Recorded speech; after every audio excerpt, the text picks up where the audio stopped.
Greetings, everyone. This is Zyron, and today I am going to cover the Star Citizen monthly report for May 2023 for the Persistent Universe.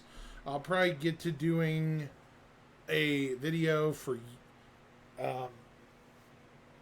YouTube on the Squadron 42 stuff tomorrow. So here we go, or in a few days. Let's start with AI Tech. Last month, AI Tech continued to improve the collision avoidance system to get better results when ground vehicles pass each other or NPCs. They also added support for driving along a predefined route, similar to how NPCs can move along a path. For this case, the designers can design certain parameters and properties for the route, like the maximum permitted speed, which direction it should be driven, and if it should loop. Work also then began on a dynamic pathfinding regeneration feature to improve how NPCs find and follow alternative routes. For example, if a hazard, tree falling, vehicle stopping, fire hazard, etc., impacts a navigation mesh triangle, the navigation volume will notify all related paths and check if new requests are submitted. The first stage of this was implementing an anchor structure to keep track of a vehicle's location, navigation, mesh, and triangles, which is notified when a triangle is changed. These navigation anchors are then used to understand when parts of a triangle are modified and to check if new pathfinding is needed. I understand next to nothing of that. May also saw the AI Tech begin developing and implementing a solution for NPCs entering and exiting ships from EVA using the external doors of an airlock system. For this, they set up ship and seat access as usable to allow NPCs to find their closest entry point, fly to it, and trigger the right interaction. They also had to account for a ship's rotational velocity and allow NPCs to adjust their orientation as they approach. On the AI tools side, improvements continued for both the usable coordinator and Apollo subsumption. For the usable coordinator, optimizations were made to the code and logic flow. They updated the visual changes to a new usable data view too. For Apollo, the team implemented find references functionality with support for subsumption functions. AI Tech also completed various support tasks, including creating flow graph nodes for all subsumption assignments to help the designers create scripted AI behaviors. More variable types for use as assignment inputs were added alongside support for the usable system, tactical point system, and Alpha 319. Animation.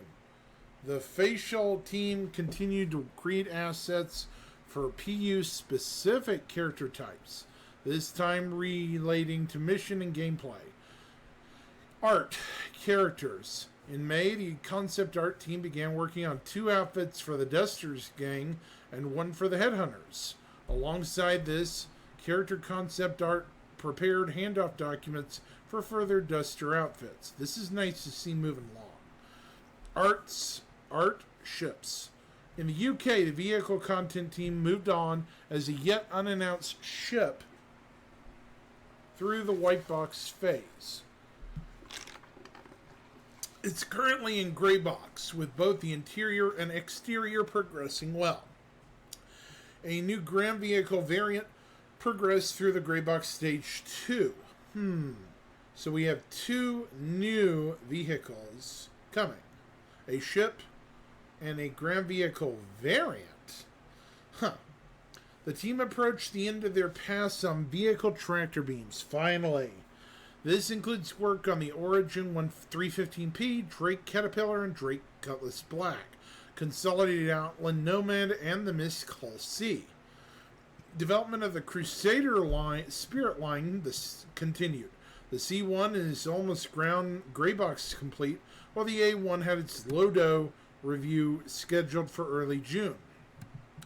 The MISC Freelancers component rework progressed through the final art phase with Lodo's mostly finished and some polished tests outstanding. It's due to finish final art this month. Last month, here's the big news, the team began preparing the RSI Polaris for White Box. It's moving into production, everybody. Finally.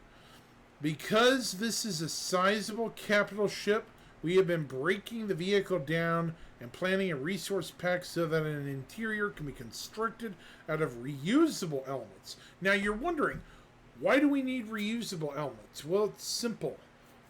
They're moving forward with reusable elements because the Polaris, Perseus, and Galaxy all will use similar infrastructure and appearance.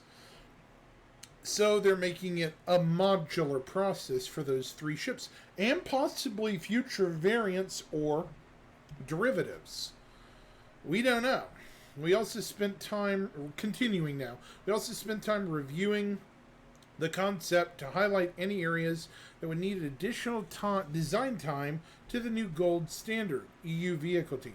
In the US, the Tumbril Storm approached the end of Lodo Greybox stage, with the team applying materials, palms, and decals to the interior and exterior. This is currently in the polishing phase, with the devs tuning the visual balance. They also applied wear to nearly the entire exterior and prepared to begin customization work for various paints. The vehicle's interior lighting is nearly complete, with an upcoming pass planned for the exterior. Greybox on the Seiyan Takyai is mostly complete, with only dashboard work remaining. We've begun generating a new set of textures to be used for labeling and the dashboard buttons, as well as creating a new damage map to show through the gaps in the armor, which will be unique to Apoa. We are also creating a new palm sheet, which will be unique to Apoa, US Vehicle Team. Okay, scroll. Community. In May, the community team supported the completion of Alpha 318 patch cycle and the launch of 319 Call to Adventure by providing the developers with a wealth of feedback from the community. This involved working alongside the player experience team to collect, collate, and implement feedback to further improve the overall player experience. They also continued tracking, reporting, and following up on the more common bugs and performance issues the community was facing. In preparation for 319, the community team released another edition of Patch Watch to highlight new features not on the roadmap, as well as a contest welcoming the community to ArcCorp. May also saw the culmination in months of preparation at the doors of the Bevek Convention Center, opened for Invictus launch week. Excuse me. To set players up for success and ensure that both newcomers and veterans got the most out of the military-themed event, the team compiled a comprehensive collection of information, including ILW FAQ, new player guide, welcome hub, welcome back pilot page, and a Spectrum catch-all post. To add to the festivities, the community favorite manufacturer screenshot challenge is returned. Invictus Launch Week also saw the unveiling of several new vehicles, and to share more information with the community directly from the team's designers, the teams published separate Q&As for the Storm, Lynx, and Mirai Fury. Okay, this does not have one. I might cover this later. Furthermore, the team supported and attended community-driven events and met players in persons at BATCon in Belgium and Sacramento Bar Citizen, as well as part of their Bar Citizen World Tour. Lastly, the team continued preparing for several upcoming real-life events such as SitCon and the upcoming International Bar Citizen Weekend. This will take place, the latter, June 17th through 18th at venues near all our studios, and we would love to see you there for some beverages and banter. Community team. I wish I could go to Austin. Now, for the hardest part of this,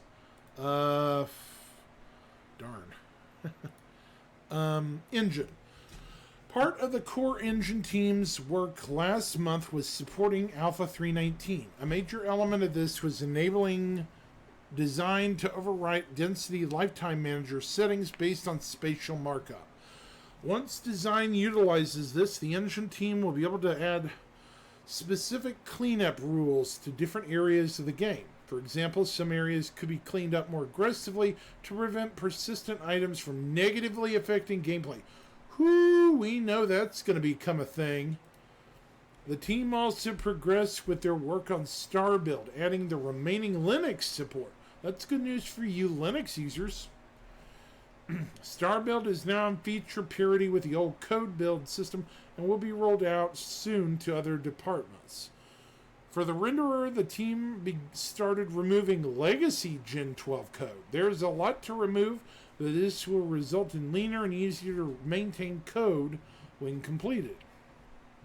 The core engine team also progressed with a generic shape system, adding editor support to save generic as well as remaining shapes. Multiple segments will be added before it is handed to the designers to use. For Mem Replay System 2.0, the team are currently adding more features, including file open dialog, faster loading, and the async symbol, resolving to get it ready for wider use. They've also added optimizations and continue to stabilize their feature stream to integrate it back into the main development stream. Last month, the physics team focused on improving and bug fixing the new method for tracking unique geometry parts.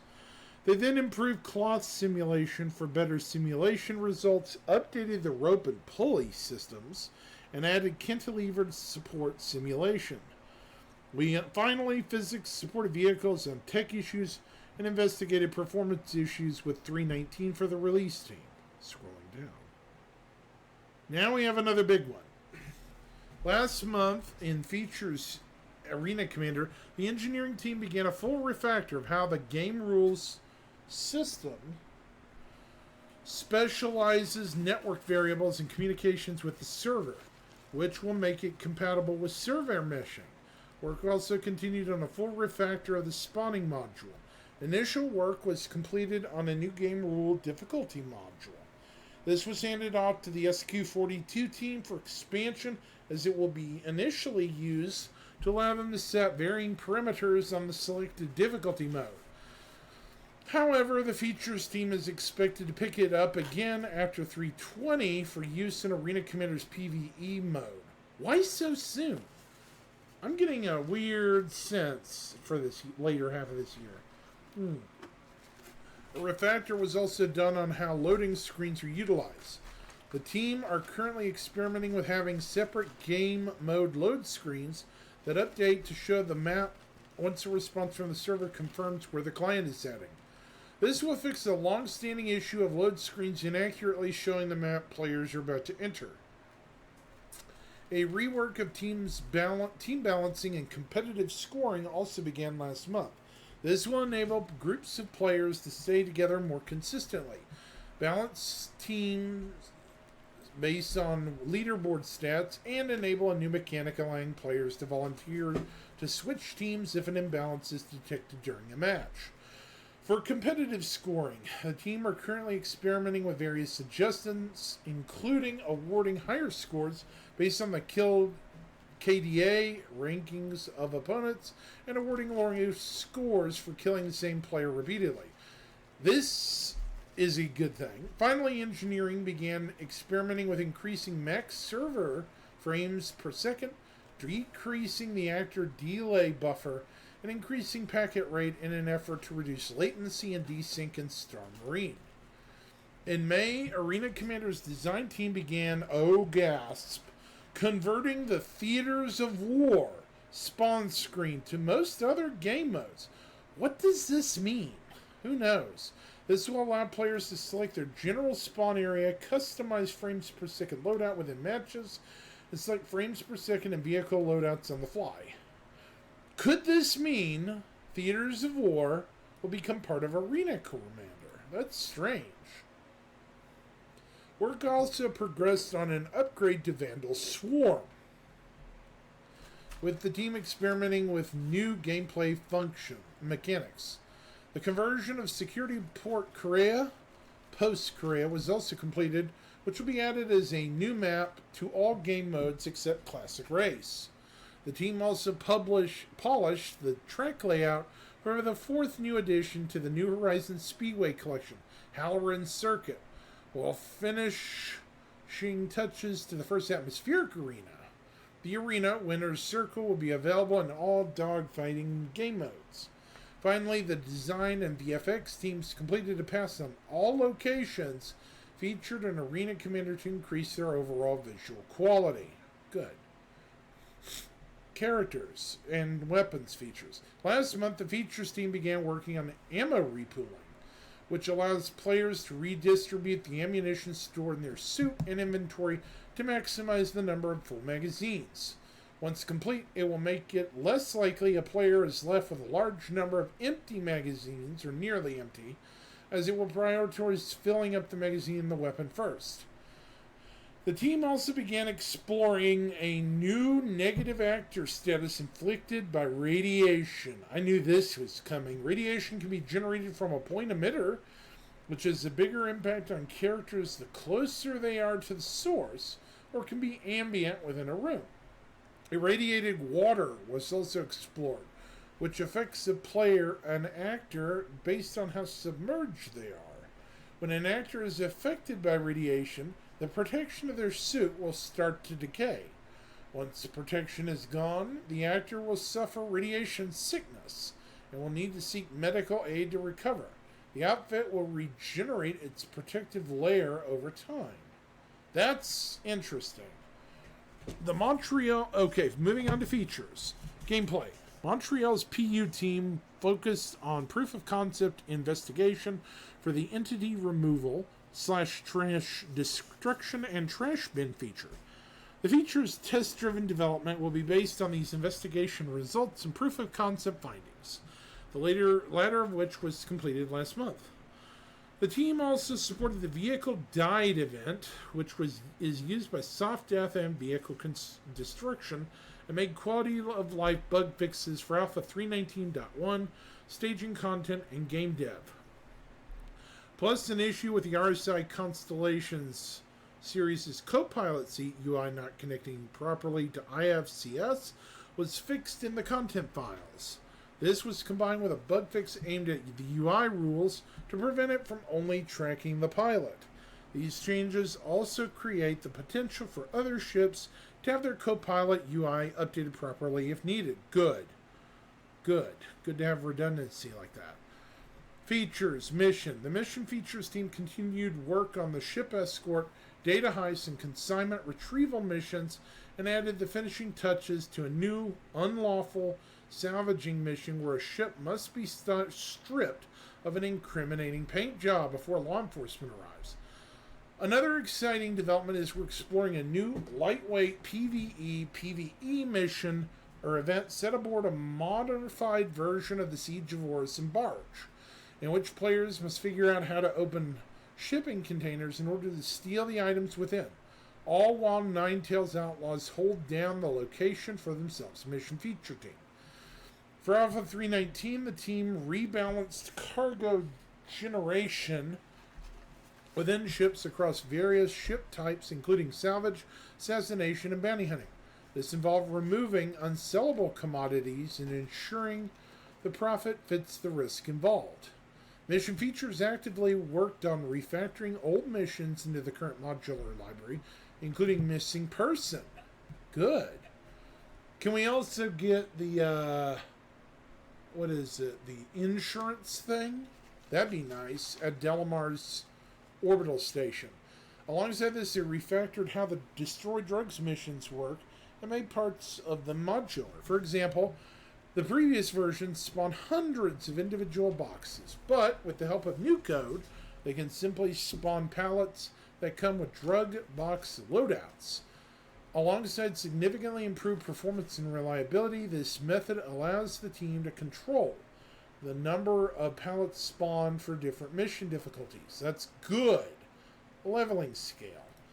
The mission features ongoing work on Bounty Hunting V2 progress well too.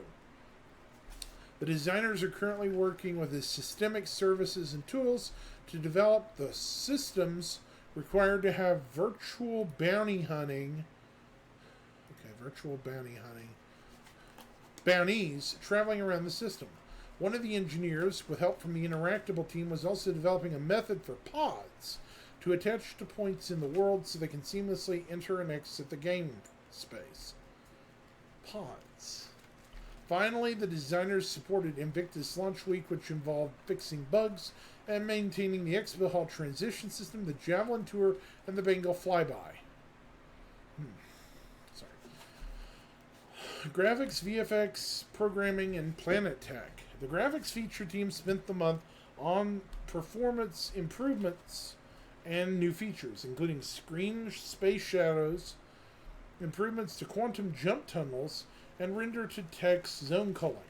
A GPU memory allocator and an upgraded resource cache compiler were among the new performance boosting upgrades, while evolving the temporal super resolution, an automated upscaling system that can now sample opaque objects, was officially past its first milestone. Global illumination is well underway.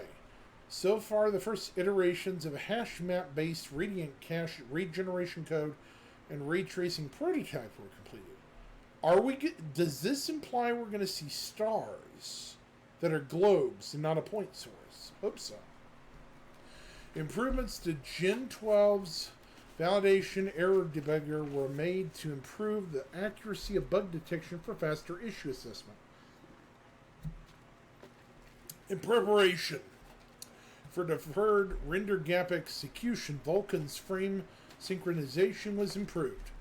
Issues with gaps in pipeline resource sets at bind time were resolved with a remapping update that uses continuous resource set layouts. The Planet Tech team continued finalizing quantum obstacle generation with generic shapes in the asteroid fields. A collision issue detector and where dirt and paint modifieds were also added to the Rastar tool. Ongoing developments and improvements to the biome builder will reduce constant spawn despawning, which in turn will relieve the physics team of large destruction queues. Water can now be simulated in-engine and features the new disturbance component improvement. Finally, recent VFX features and bug fixes saw several direct improvements to both the editor and core tech framework. For example, the new master VFX library can resave and export to the P4 format, and the particles can now be found in dedicated effects browser. Bugs related to damage maps, particle effect placement, and in-editor crashes were solved too. In-game branding team, Montreal. The in-game branding team continued working on interior and exterior signage for Ruin Station and supported the EU development locations team. Lighting. In May, the lighting team worked on Invictus Launch Week and continued to produce content for Pyro. This was mainly focused on Ruin Station's exterior and lighting modules for its interior. Live tools. Getting a little winded here. Live tools. The Live Tools team continued to study the usability of the Network Operations Center and are now starting to collect the results. This will allow them to establish an action to highlight the improvements needed and priorities for the future. The team also released a new version of the internal error handling pipeline, which featured significant improvements over its predecessor. Locations. In May, the locations team continued working on Pyro, making good progress on Ruin Station. They supported Invictus Launch Week too. Between major tasks, one of the artists worked on new racetracks, which was shown in a recent ISC episode. The Sandbox team also further developed planetary content for Pyro and continued to support the Montreal team on the new UGFs. The organic team created new fauna for Pyro and are currently reworking some of the upcoming system's planets to bring them to current expectations. We also have some very cool content that we are working on alongside this, and we'll share more info at a later date. Curious comment by the Organics team. Okay. Narrative. Over the course of May, the narrative team continued working on several mission initiatives started in previous months, including... Hold on, didn't I already read this? Data heist, project extraction, and consignment retrieval. They also work with the various design teams to brainstorm new mission ideas. Narrative also kicked off further discussions on Pyro, specifically going over the areas of influence of the system's various factions, as well as defining which groups are allies and rivals. During a recent motion capture session, the team recorded the first air traffic control assistant for cargo, and will be looking for review and refine the wider experience in future months. The team also began polishing and implementing a new tourist behavior that will debut in an upcoming patch. Narrative also dedicated several of their weekly jams to exploring some of the versus alien cultures and answering questions for some upcoming Xeno language development. Finally, on the dispatch front, the team released a portfolio outlining the history of Invictus Launch Week, a Whitley's Guide to the Prospector mining ship, and wrapped up the month with another batch of Galactopedia entries. Online services. In May, the online services team applied fixes to the character repair system, enabling players to fix some login and other issues without CIG support. That's going to be important going forward. They also provided bug fixes and optimizations for ASOPs terminals. The remainder of the month was spent prior optimizing PES to improve the performance of its back-end database. Moving on.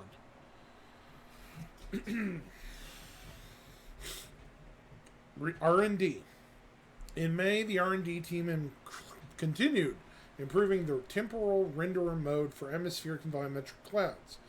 Additionally, planetary terrain height map generation was optimized to eliminate frame hitches that were reported by players. Aside from using a more suitable partitioning scheme for the tessellation of terrain patches, the changes also include terrain quad viewpoint port culling before the further tessellation by the GPU. The resulting height maps are later used to render large-scale planet terrain shadows and to spawn GPU particles on the ground. Systemic systems and tools spent the month working toward Bounty Hunter V2, including finalizing upstream work on the character creation system, R&D for bounty contract missions, a bounty marker prototype, and connecting to the NPC tracker service in the game server. In addition, a new C# service wrapper was completed. The team also continued working on the Quantum Odin tool, including making progress on the data-driven economy, Quanta State, Quanta Life, and Battle Matrix and Battle System. What is this? Battle Matrix and Battle System.